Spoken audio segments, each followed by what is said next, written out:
coming to you live here from the Go Sun Gol Dinosaur Park over in Daegu, South Korea. We are, of course, here with ESL Open Cup Asia Division number 118. Ah, man, it's like old enough to do vote and then plus 100 or something like that. Anyway, I am of course the host Yaku of the Zaku, and with me today is El Juego Vivo Pero No Es Un James Light _ VIP. How we doing, Light? What did you just call me? El Juego Vivo Pero No Es Un Gem. What is up, Yaku? What is up, everyone? I hope everyone's having a wonderful weekend, and what a way to have a weekend with some beautiful Korean StarCraft, mate.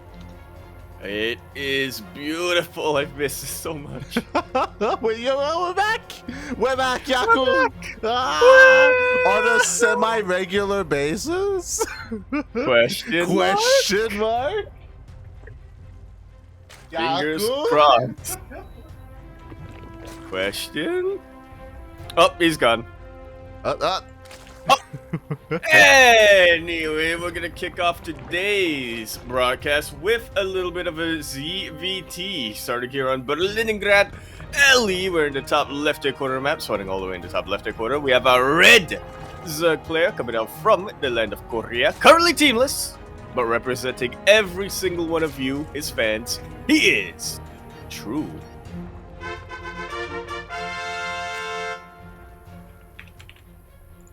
And sporting in the bottom right-hand corner of Berlingrad LE, we have the Chinese Terran player himself, also currently teamless, not a barcode though.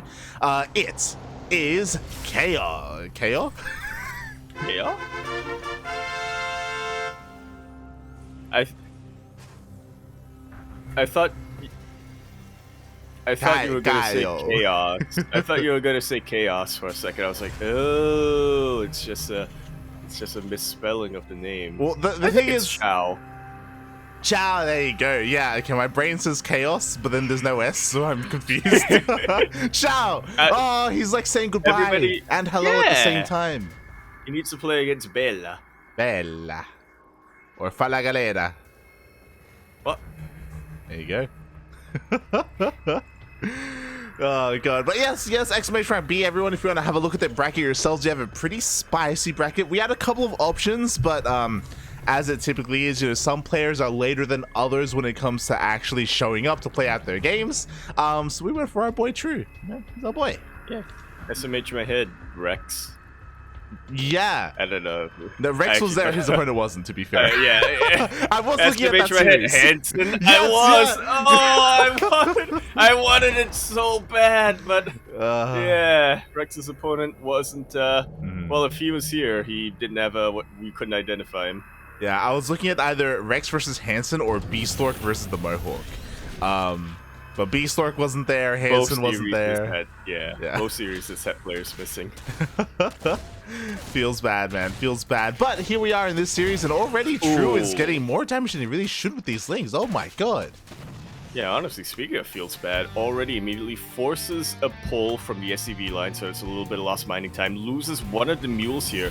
That's actually pretty crucial for the Terran player early on. You really want that additional boost to make sure you don't have any hiccups, especially when you're going 3cc like this. Yeah, exactly. Unfortunately, you know, Chao, his build wasn't as crisp as it otherwise could have been, and he was kind of abused for that. Outside of that though, like, it does feel relatively solid, right? You know, he is going for a faster CC. Interestingly enough, from here he is going into not just a Banshee, but a Banshee without cloak. Interesting. So with that 3rd CC, I'm gonna not do what I normally do when I see a build like this. I'm not gonna be on the lookout for an armory. Actually, he does go for cloak, just a little bit of a later timing. Yeah, I kind of like this and I kind of don't. I'm pretty sure Chao, he didn't get cloak because of the Overlord, and he started it after the Overlord died. But like, True saw the tech lab anyway, so if he didn't see cloak, I mean, he'd be getting ready for BCs, right? Like yeah. Regardless, he's getting ready for something. Yeah, exactly. And, you know, anyway, at a certain point, you hit a what's the term here that I'm thinking of? Like diminishing returns when it comes to delaying that cloak. Yeah. Sometimes it is better to just grab it and let your opponent be aware of it than getting it late.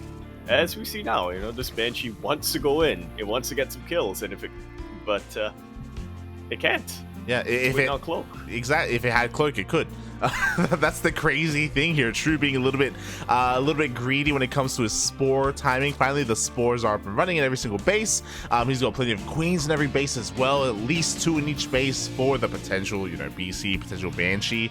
So True is honestly playing pretty solid right now. Yeah, and behind all of that, he has droned up a ton, which is not something I'm too used to seeing from True, if I'm being honest, but in typical True fashion, he's also not neglecting the Lings, and I think I saw Baneling Nest earlier on. I was seeing things. Yeah, it was kind of interesting. He delayed his Baneling Nest, and he actually went for an Evo Chamber first, so he's going to get very quick +1 Carapace. Carapace instead of melee, that's also interesting. Yeah. Wonder what he has planned with that. Exactly, like +1 Carapace is usually ideal against like a 2-1-1 sort of build because you have to defend with like Ling Queen.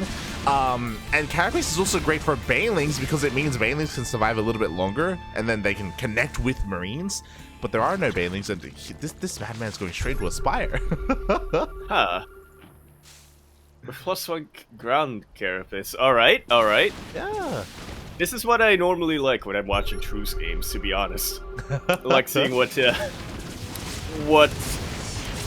he comes up with from the deepest, darkest recesses of his mind.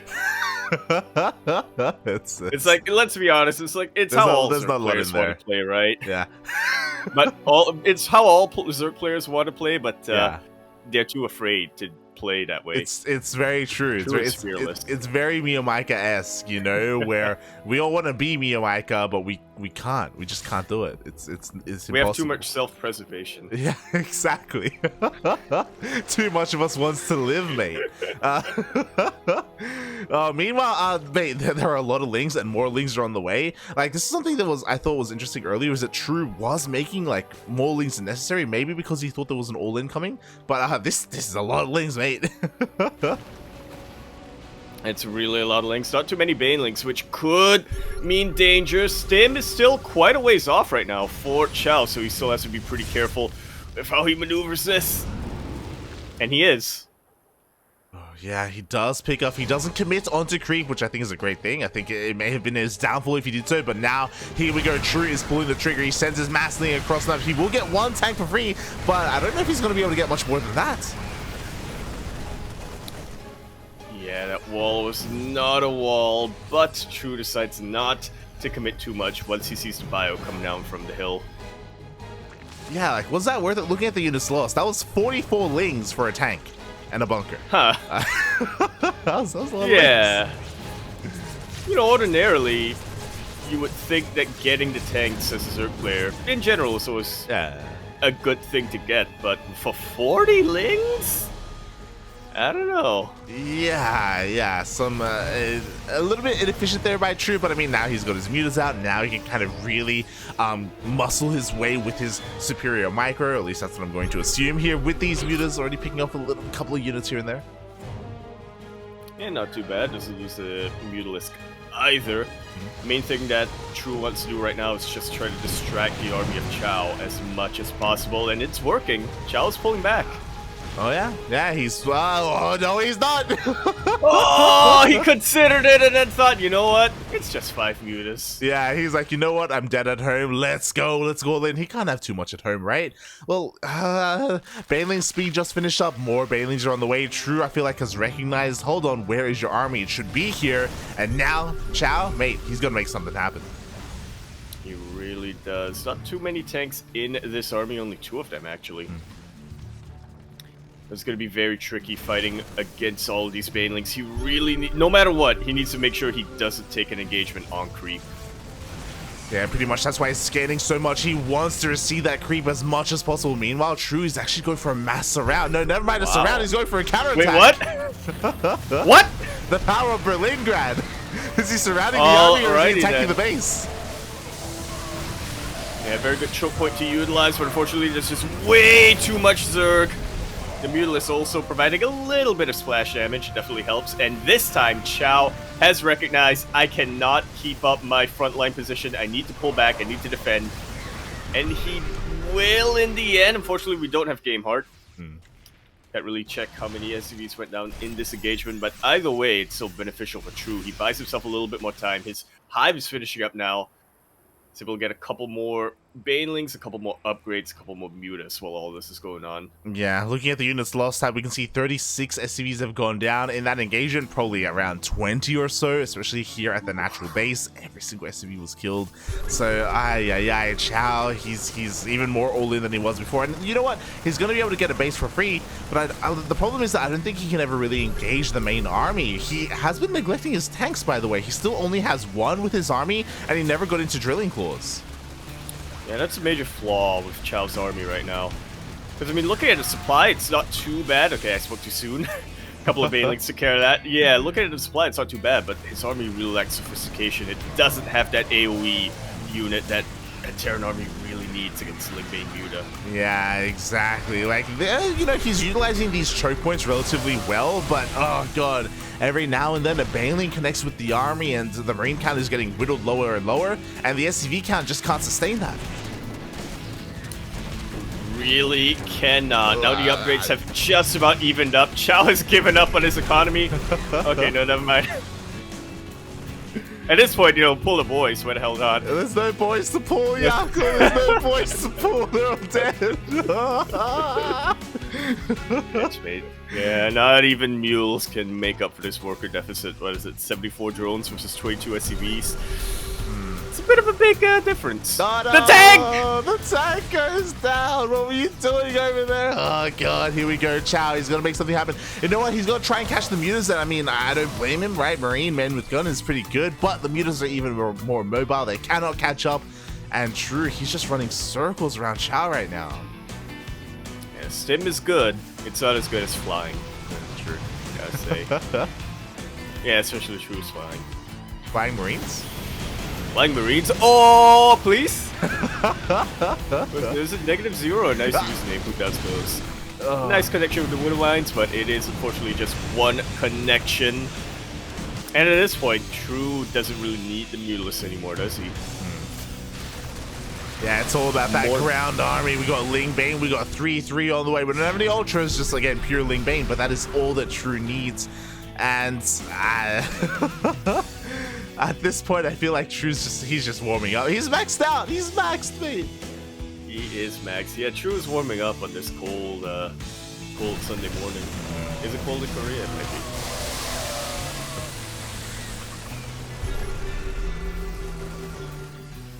Regardless, this is just about going to be the final stand of Chao.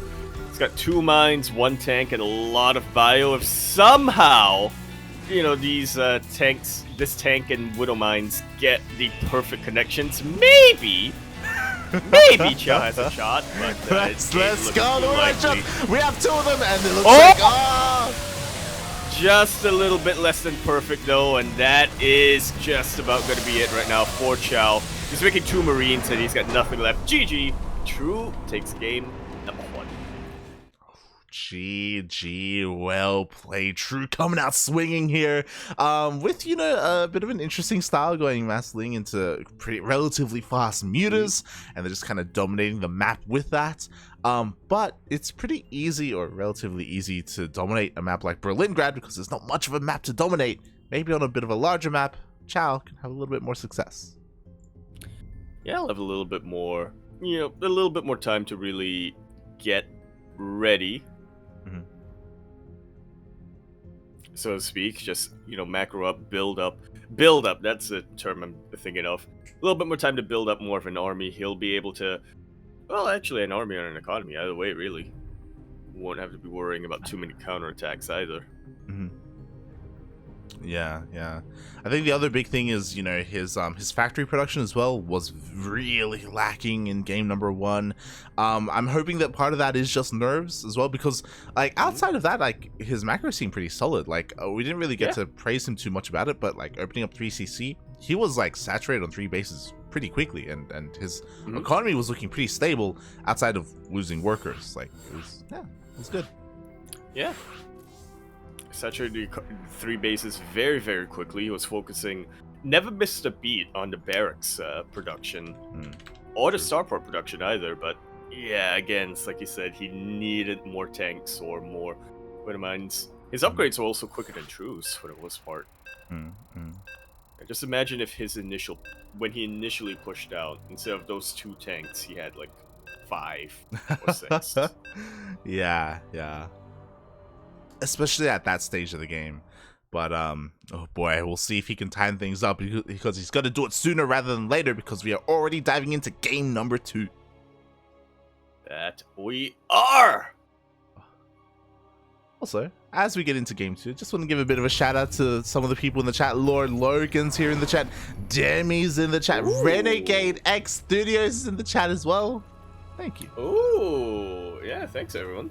It's actually pretty early for all of you right now, so yeah, we appreciate everybody stopping by. Well, pretty early or pretty late, depending on how you look at it. True. Anyway, we're going to be continuing our series on Hotwire LE. We're in the bottom of the left-hand corner map, spotting all the way in the bottom left-hand corner. We have a red Zerg player coming out from the land of Korea.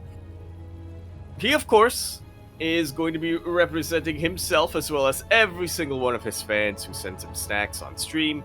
He is True Hunters. And spawning in the top right hand corner of Hardwire LE, we have the Chinese Terran player himself. Oh, down in this series, but not out yet. It is Chao. Bella.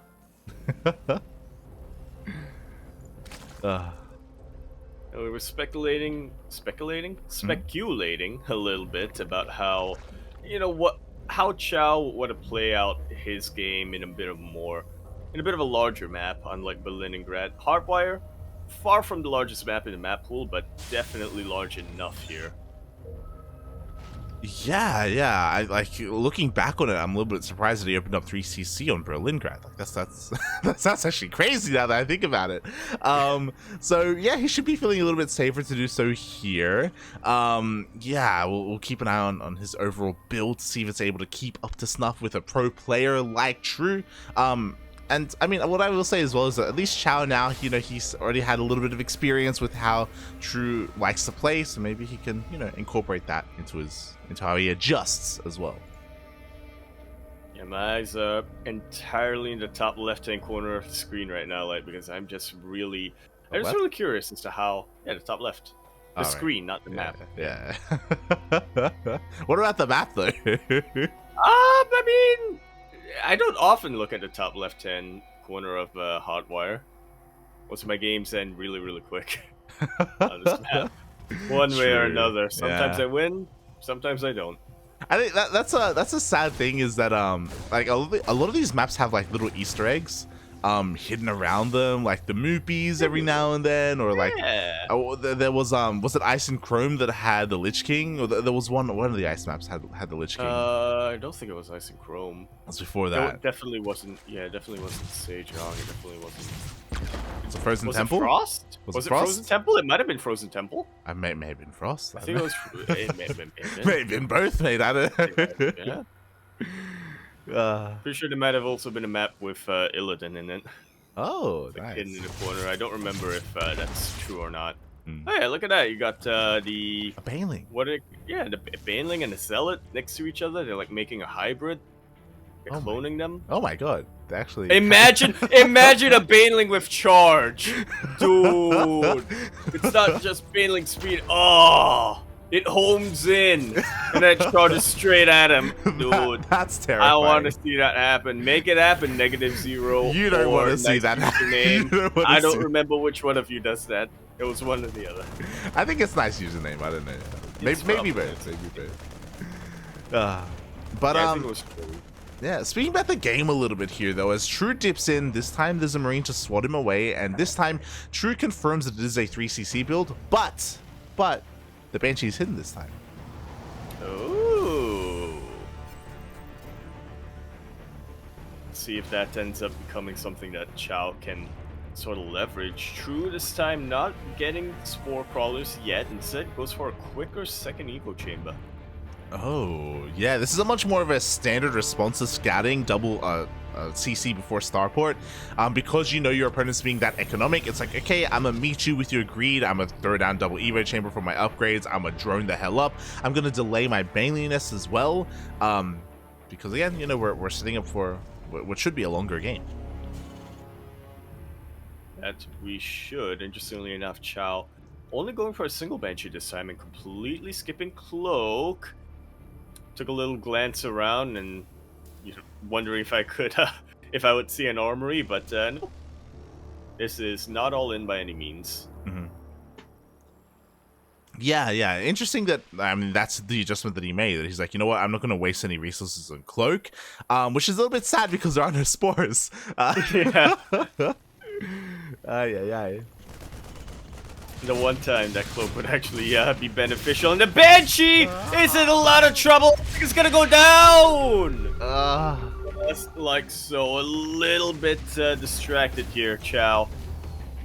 Feels bad, man. Yeah, like there was a lot of potential with Banshees in general here, and investing into only one of them and having it not pay off.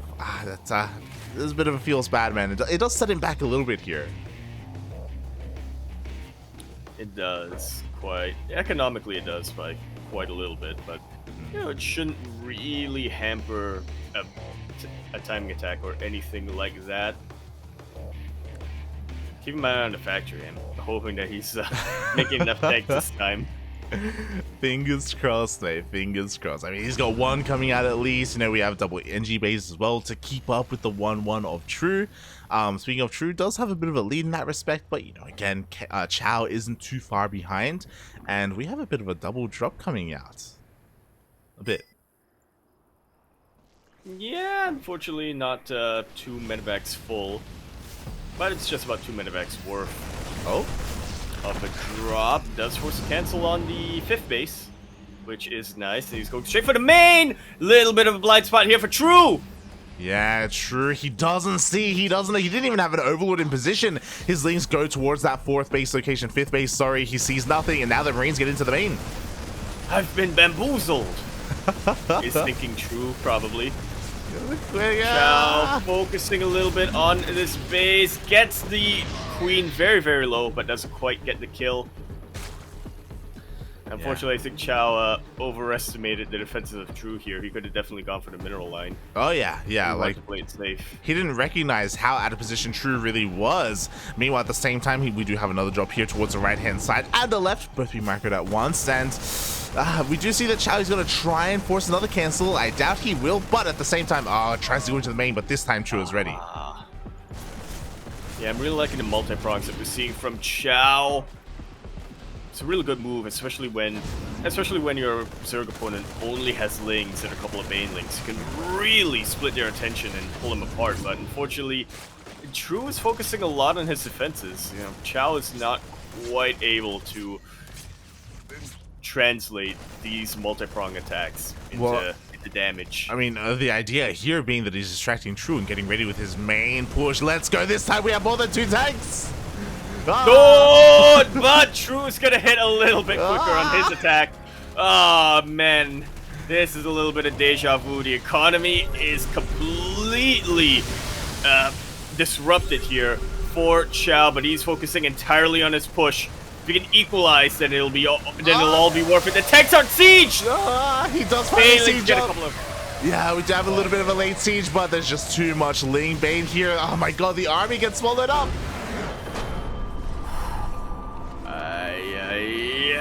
GG is called. True, the madman. We didn't think he would be as aggressive on a larger map like Hardwire, but he was. And with that, he takes that series 2-0.